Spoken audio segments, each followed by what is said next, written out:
यहाँ के विकास कार्यों में योगदान दे रहे हैं श्री अनिल राजभर जी, भारतीय जनता पार्टी के क्षेत्रीय अध्यक्ष श्री सहजानंद राय जी, जिला के अध्यक्ष श्री प्रवीण कुमार गुप्ता जी, हमारे विधायक श्री रामविलास चौहान जी, जिला पंचायत अध्यक्ष मनोज राय जी, पूर्व सांसद और स्वनाम धन्य श्री हरिनारायण राजभर जी, पूर्व विधायक विजय राजभर जी, अशोक सिंह जी, पूनम सरोज जी, उत्पल राय जी, श्रीमती शकुंतला चौहान जी और जिला समन्वयक श्री देवेंद्र सिंह जी, भारतीय जनता पार्टी के नगर पालिका और नगर पंचायतों के अध्यक्ष पद के सभी प्रत्याशीगण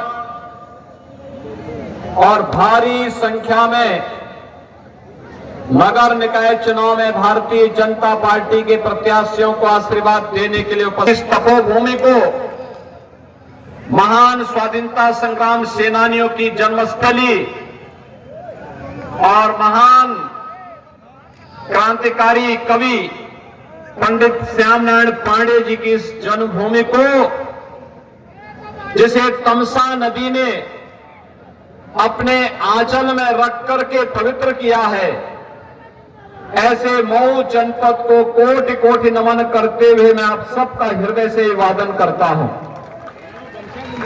भाइयों बहनों, कवि स्वामी सहजानंद सरस्वती जी की प्रगतिशील सोच ने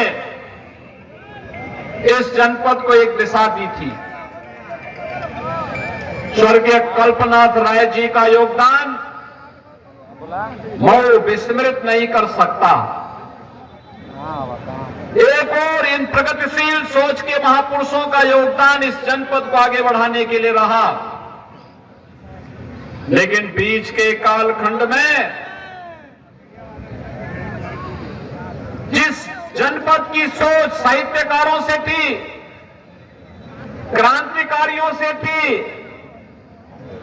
विकास की प्रगतिशील सोच के साथ एक राष्ट्रवाद की अलग जगाने वाली जो धरती थी, बीच के कालखंड में बुआ और बबुआ की पार्टी ने, सपा और बसपा ने इस क्रांति की भूमि को कर्फ्यू में बदलने का काम किया था। युवाओं के हाथों में कलम की बजाय उन्हें दंगा बना करके, दंगाई बना करके अराजकता पैदा करने का एक लाइसेंस इनके द्वारा बांटा गया था और देखते ही देखते मऊ जैसा प्रगतिशील जनपद अपनी पहचान के लिए मोहताज हो गया।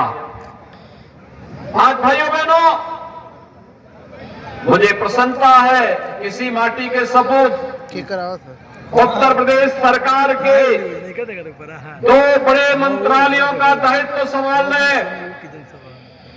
के शर्मा जी इसी धरती के सपूत हैं और यहां के विकास के साथ साथ उत्तर प्रदेश के विकास के लिए अपना योगदान दे रहे हैं। भाइयों बहनों, आज आप सबके सामने स्थिति बहुत स्पष्ट है। याद करिए, जो लोग पर्व और त्योहारों में उपद्रव पैदा करके यहां की कानून व्यवस्था को व्हील चेयर में लाने का काम करते थे, आज वे स्वयं व्हील चेयर में पड़े हुए हैं और सांस लेने के लिए तरस रहे हैं। ये वही जनपद है जहां रामलीला का आयोजन नहीं हो पाता था।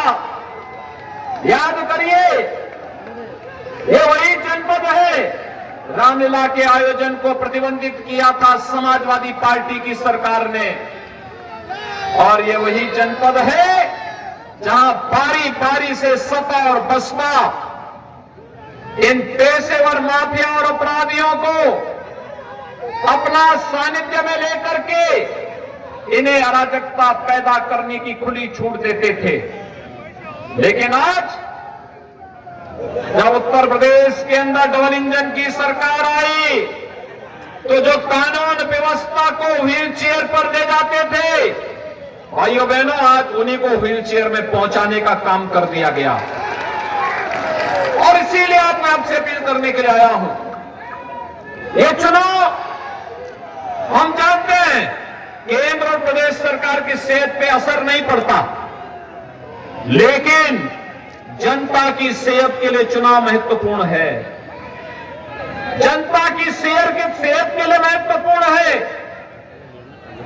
डबल इंजन सरकार जो पैसा विकास के लिए दे, जनता की बुनियादी सुविधाओं के लिए दे, उस पैसे का उपयोग सही ढंग से हो सके, इसके लिए उस प्रकार का बोर्ड बने। और सौभाग्य से नगर विकास के मंत्री तो ए.के. शर्मा जी ही है। यहां के विकास के लिए पैसे की कहां कमी आने वाली है। भाइयों बहनों, आज देश के अंदर परिवर्तन आप देख सकते हैं। वैश्विक मंच पर भारत की बढ़ती प्रतिष्ठा को हम पूरा देश अनुभव कर सकता है। भारत का यह दुनिया के अंदर जहां कहीं भी जाता है, सम्मान की निगाहों से देखा जा रहा है। लेकिन 2014 के पहले ऐसी स्थिति नहीं थी। 2014 के पहले भारत के युवाओं के सामने पहचान का संकट था, शक की निगाहों से देखे जाते थे। ऐसे ही जैसे उत्तर प्रदेश के नौजवानों के सामने था और मऊ और आजमगढ़ के नौजवानों के सामने जो संकट पैदा हुआ था। लेकिन भाइयों बहनों, आज भारत न केवल वैश्विक मंच पर सम्मान प्राप्त कर रहा है, बल्कि दुनिया के अंदर जहां कहीं संकट आता है, संकट मोचक के रूप में दुनिया प्रधानमंत्री मोदी जी की ओर देखती है। पूरी दुनिया उनकी ओर देखती है।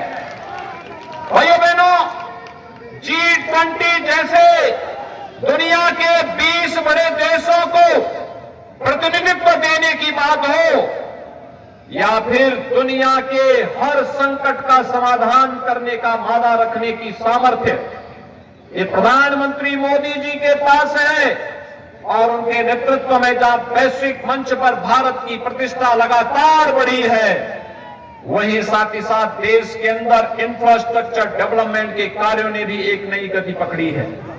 कहीं हाईवे, कहीं रेलवे, कहीं एयरपोर्ट, कहीं मेडिकल कॉलेज, कहीं पर नई फैक्ट्री की स्थापना और कहीं एक्सप्रेस हाईवे, ये आज नई पहचान बना रहे हैं।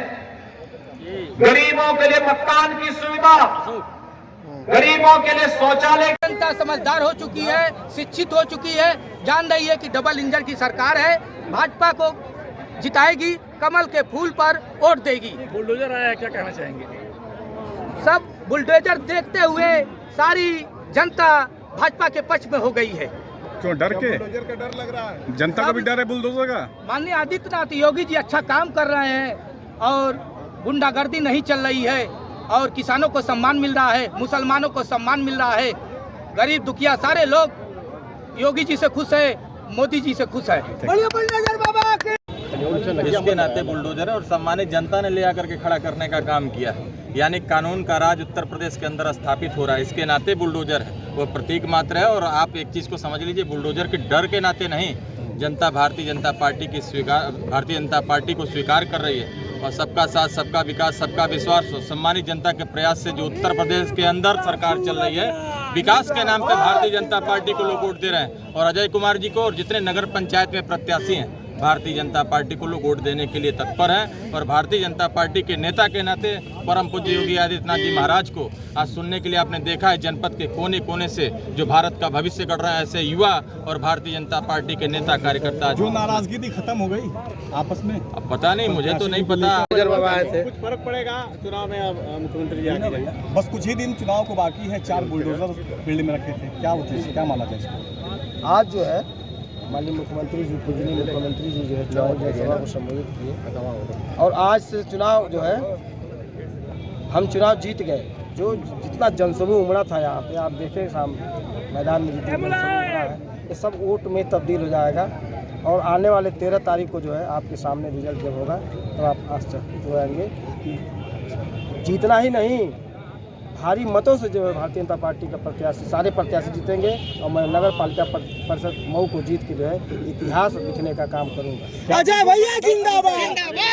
वोट लेना है अध्यक्ष तो बोलेगा, आप बताएं। अध्यक्ष की बात हमारे मान करने का कोई प्रश्न नहीं, जो जैसा करेगा वैसा उसको मिलेगा। लेकिन अब बेचारा हो गया। ओ हो बेचारा तो हो ही गया, कानून के शिकंजे में जो ही आता है बेचारा वो 18 साल से शिकंजे में है।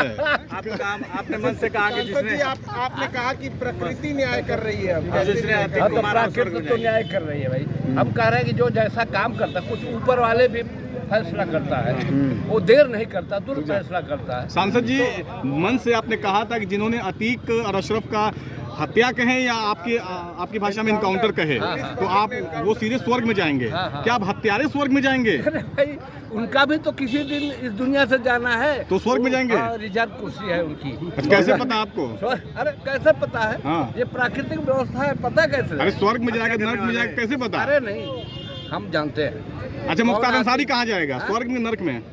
मुख्तार अभी इनके बारे में हमने विचार नहीं किया। बस करो, चलो खबर आप दे दी आज।